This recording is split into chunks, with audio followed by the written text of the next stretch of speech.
अभी ईद की रौनक बुझी भी नहीं थी और हमारी जड़ों पर एक नया फरमान लाया गया। पहले उत्तर प्रदेश में मुसलमानों को नमाज पढ़ने पर रोक लगाई और फिर सौगात में ये बिल लाया गया। निसार में तेरी गलियों पे है वतन, जहां चली है रिवाजो गैर कि कोई ना सर उठाकर चल सके। सेक्शन 107 और वक्फ बाय यूजर को अगर एक साथ पढ़ा जाए तो इससे लाखों वक्फ की प्रॉपर्टी पर कब्जा किया जाएगा। इसलिए ये बिल मुसलमान की भलाई का नहीं बल्कि उनके वजूद और विरासत को मिटाने का बिल है। धन्यवाद सभापति जी। मैं सबसे पहले दाद देना चाहती हूँ इस बिल के टाइमिंग की कि अभी ईद की रौनक बुझी भी नहीं थी और हमारी जड़ों पर एक नया फरमान लाया गया। पहले उत्तर प्रदेश में मुसलमानों को नमाज पढ़ने पर रोक लगाई और फिर सौगात में ये बिल लाया गया। निसार में तेरी गलियों पे है वतन, जहां चली है रिवाजो गैर कि कोई ना सर उठाकर चल सके। मैं सभापति जी आपको ये बताना चाहती हूँ कि ईद के मौके पर एक विधवा महिला अपनी लड़की के साथ मेरे पास आई और उसने बताया कि वह एक वक्फ की प्रॉपर्टी में रहती है, वही उसके सर पर छत का काम भी करती है और उसकी रोजी रोटी भी वहीं से आती है। वो इस बिल को लेकर इतनी फिक्रमंद थी कि कहीं उससे वो उसकी संपत्ति ना छीन ली जाए। वो अकेली एक ऐसी महिला नहीं है, ऐसे लाखों लोग हैं जो वक्फ की गरीब महिलाएं जो वक्फ की संपत्ति से अपना रोजगार चला रहे हैं। और ये जो वक्फ बाय यूजर क्लॉज के हटाने से लाखों वक्फ की जायदाद अपना स्टेटस खो देंगी और लाखों लोग इसी तरीके के लोग सड़कों पर आ जाएंगे। वक्फ क्या है, वक्फ बाय यूजर क्या है? इसका ये मतलब है कि कोई जायदाद अगर सालों से दीन और भलाई के कामों के लिए इस्तेमाल हो रही हो तो वो खुद ब खुद वक्फ मानी जाएगी। हिंदुस्तान की अदालतों ने भी इस बात को तस्लीम किया है। वक्फ बाय यूजर सिर्फ वक्फ बोर्ड को ही मिली कोई खास सौगात नहीं है, ये बल्कि सभी अन्य धार्मिक ट्रस्टों को परंपरा और यूज के आधार पर बिना किसी डॉक्यूमेंटेशन के धार्मिक चरित्र को डिक्लेयर करने का राइट मिला हुआ है। भारत के संविधान के आर्टिकल 13 क्लॉज 3 में कस्टम और यूसेज को कानूनी वैधानिकता प्रदान करता है। इसी आर्टिकल से वक्फ बाय यूजर भी निकला गया है। इस बिल के कानून बनने पर वक्फ बोर्ड तो इस प्रोविजन से हाथ धो बैठेगा, लेकिन अन्य धार्मिक ट्रस्टों को यह सुविधा जारी रहेगी।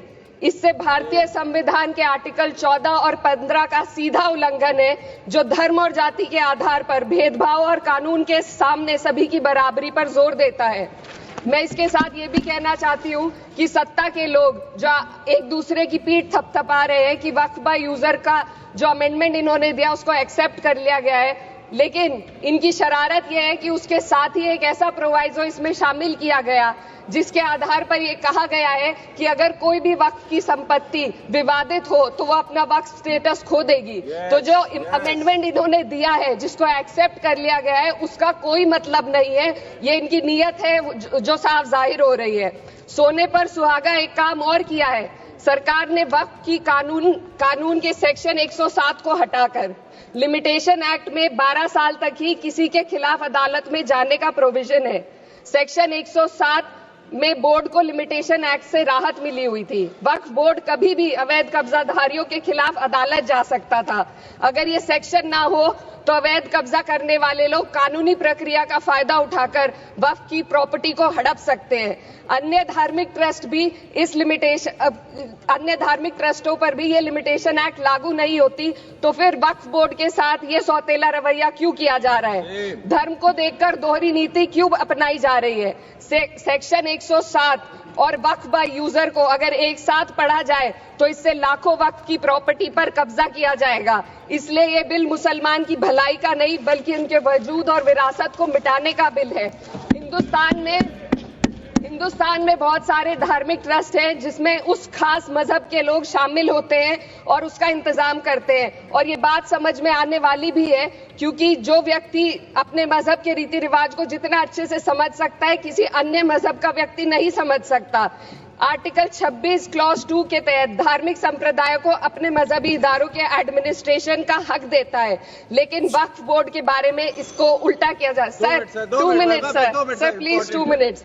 सरकार इसे एक सेक्युलर बॉडी मान रही है और इसमें गैर मुस्लिमों को शामिल करने की बात कह रही है। आपके मुंह से सेक्युलरिज्म की बात सुनकर अच्छा लगा, लेकिन अगले ही पल ये भ्रम टूट जाता है, क्योंकि आपको सिर्फ दान देने के लिए प्रैक्टिसिंग मुस्लिम का आपने क्लॉज डाला है, लेकिन बोर्ड में बैठने के लिए मुस्लिम होने की कोई आपकी क्लॉज नहीं है। तो इससे आपकी जो दोहरी नीति है वो साफ जाहिर होती है। ये वही सरकार है जिसने राम जन्मभूमि ट्रस्ट में ये लिख दिया कि जिला अधिकारी भी अगर होगा तो हिंदू होना चाहिए। कोई मुझे बताए कि वहां पर सेक्युलरिज्म का रस क्यों नहीं घोला गया?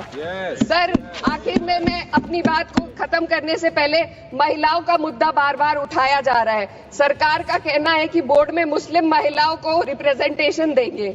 इस कानून से पहले भी मुस्लिम महिलाएं बोर्ड में मेंबर रह चुकी हैं और मिनिमम 2 का प्रोविजन था, उससे ज्यादा भी हो सकती थी। सर, मैं ये कहना चाहती हूँ कि सरकार ने महिलाओं के लिए ऐसा कौन सा नया काम किया जिसका ढिंडोरा सरकार का हर सदस्य पीट रहा है?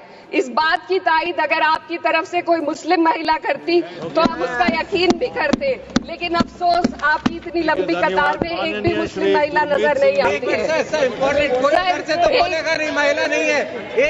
मैं खुद एक मुस्लिम महिला हूँ, मैं सिर्फ मैं माइनॉरिटी महिला हूँ। इस सदन में हम सिर्फ 2 महिलाएं हैं और उस नाते से मैं ये बात कहना चाहती हूँ कि इस बिल के माध्यम से मुस्लिम महिलाओं को कुछ नहीं मिल रहा है। ये हमें कुछ नहीं देना चाहते, सिर्फ टोकनिज्म हमारे नाम पर बनाकर एक नैरेटिव मीडिया में चलाना चाहते हैं। तो ये बिल मुसलमान की भलाई का नहीं, उनकी पहचान को मिटाने का है। सर, अंत में मैं बस यही कहना चाहती हूँ कि कागजों की कैद में बस नाम रह जाएंगे, वो जो हमारे थे सिर्फ दावे में रह जाएंगे। इस बिल के द्वारा मीठी ईद के जायके को कड़वा करना, यही असली सौगाते मोदी था।